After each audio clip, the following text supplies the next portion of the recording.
en este programa. Señor Cabrera, gracias por estar con nosotros. ¿Qué tal, amigos? ¿Qué tal? Buenos días a todos. Buenas tardes ya casi. Muy buenas tardes. Sí, se están produciendo una cascada de informaciones en este sentido de bandas, manadas de menores atacando a menores. ¿Falta educación o la impunidad de la ley del menor propicia este tipo de casos? Yo creo que es una mezcla de cosas. Mira, la autoridad cuando no se ejerce se pierde, y se pierde para siempre. Eso quiere decir que cuando el marco legal es escuálido, pues de esto se aprovecha la gente. Y los menores son muy conscientes de que son menores y no se les puede tocar. Y entonces, en esta situación, el menor pues se le va la mano. Y además el menor, que es una persona que todavía no se ha formado, no tiene una personalidad adulta, etcétera, tiene mucha agresividad, mucha más agresividad que el adulto. Porque es un cachorro que lo que quiere es pelear, luchar y ser el gallito. Y esto es lo que está ocurriendo. Y luego el efecto copy-pega. El copia y pega, es decir, oye, si salen 4 y no les pasa nada, pues también son 2-4. Luego se mezclan varias cosas. La ley del menor, que ya se ha quedado obsoleta, porque tampoco podemos bajar la edad penal hasta los 5 años. Es decir, esto no es una cuestión de bajar, sino quizá de poner límites, prevención. Y bueno, habría que ver estos menores, qué familias tienen, si están controlados, si no lo están. Es complicado, es complicado. Todos entiendo que lo que hay es una crisis de autoridad, ¿no? Porque, como dice antes, sí. La autoridad que no se ejerce se desprestigia, pero la ausencia de autoridad genera caos. Bueno, evidentemente. Es que la ausencia de autoridad está clarísimamente ligada a que se vaya de la mano la delincuencia y la criminalidad. O sea, aquí hay un aumento de la criminalidad y de la inseguridad ciudadana a tenor de que los policías no pueden moverse, no pueden usar pelotas de goma, no pueden hacer actos de fuerza. Y luego la gente sabe que la inimputabilidad está a la borda de la... ¿Por qué? Porque se protege mucho al delincuente. Nadie piensa en la víctima y todo el mundo piensa en el delincuente. Y la víctima es todo el mundo, 55 millones de españoles. Por lo tanto, al final, pues bueno, y luego entran por una puerta en el juzgado y salen por la siguiente. Y esto, pues los ciudadanos lo ve. Y el malo de siempre, el malote, ese lo sabe también. O sea, la autoridad se pierde, los líderes morales desaparecen y tenemos lo que tenemos. Tenemos casi lo que nos merecemos. Da pena decirlo, pero es la verdad. Hay garantismo judicial y buenismo político, pero ese garantismo se produce con los delincuentes, no con las víctimas. Evidentemente. Es decir, pobre delincuente habrá que analizar, porque pobrecillo, porque vendrá de una familia desestructurada, porque el padre es alcohólico, porque viene de Marruecos, viene de Bulgaria, etcétera, etcétera. Además, la mitad de la delincuencia callejera está ligada a personas de otros países, ¿eh? Ojo, no lo olvidemos. No significa que nosotros estigmaticemos a la gente que viene aquí, emigrantes que vienen a trabajar. Aquí hay mucha gente buena de otros países que está trabajando honradamente, pero luego hay un mogollón de gente que está entrando pues por la fisura de la ley. Y tenemos lo que tenemos, la delincuencia de Marruecos se traslada aquí, la delincuencia de Rumanía se traslada aquí. Eso es lo que hay. Permisividad que probablemente no existe ni en Marruecos ni en Bulgaria. Buah, en Marruecos haces una y te ponen cardíaco. Lo que ocurre es que aquí la Constitución, la libertad, los derechos constitucionales, y yo entiendo que esos son logros de la democracia. Pero la democracia tiene sus debilidades. Ojo.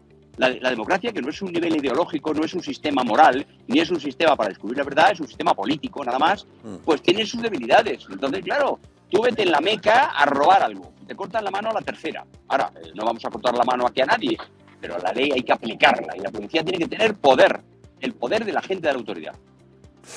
Pues, señor Cabrera, ha sido un placer. Muchísimas gracias. Un abrazo. Un abrazo a todos, un abrazo grande. Bueno, Vigo, hablaba el profesor Cabrera de esa importación de delincuencia de otros países. Sí. ¿Por qué es una especie de tabú hablar de la delincuencia importada? Pues no está bien visto, a nivel de las autoridades se considera que no sabe hablar de este tema, pero es un tema que realmente existe, que no quiere decir que ser inmigrante sea igual a ser delincuente, ni muchísimo menos, pero sí que en la inmigración hay delincuencia, y eso es una verdad incontrovertible. Y que la inmigración irregular que ha llegado a España ha generado un incremento de delincuencia y efectos delincuenciales que no existían antes. Por base, todo aquello que no está regulado es susceptible de generar problemas. La regulación es importantísima, por eso tenemos reguladas cantidad de cosas, porque así entras de una forma normal, y además es que incluso es un perjuicio para todos aquellos que entran como deben de entrar, porque tienen un trabajo tremendo para entrar, dificultades y tal, y ven como otros que no hacen las cosas como deben de hacerlas, le genera una mala imagen que no se merecen. El otro día escuchamos a la presidenta de la Comunidad Foral de Navarra felicitarse porque la Guardia Civil iba a salir de la Comunidad Foral. Lo que hay también también en Cataluña es una presión brutal para que ustedes, los policías nacionales, también salgan o tengan unas competencias absolutamente limitadas. Y la agresividad hacia ustedes y hacia sus familias es tremenda. Por ejemplo, a sus hijos, a los hijos de la Policía Nacional en Cataluña, se les dice que son hijos de agresores. Creo que podemos ver esa imagen, ahí estamos viendo de cómo se les está tratando de matar políticamente y civilmente. ¿Cuál es la situación de los policías nacionales en Cataluña? Esta misma mañana estaba hablando con nuestra representante en Barcelona y nuestro representante en Gerona, que Gerona quizás sea uno de los puntos más conflictivos donde más se nota. Me contaba nuestra representante en Barcelona que cuando pasaron todos estos hechos de Barcelona y tal, que lo primero que hicieron fue rayarle el coche. Me contaba el compañero de Gerona que a su hija de 8 años le decían que la policía trataba mal a los ciudadanos. Me comentan que ahora la situación está un poquito más larvada, pero que en cualquier situación que vuelva a lanzarse, pues que automáticamente van a estar en una situación bastante insoportable. Ya, tremendo. Pues Agustín Vigo, muchísimas gracias. Encantado. Un placer. Bueno, pues esa es la situación de seguridad. Saludamos a Fran Carrillo, que se suma ya a nuestra mesa de análisis. Fran, ¿qué tal? ¿Qué tal, Luis? Muy buenas. Bueno, pues los policías nacionales a los pies de los caballos en Cataluña.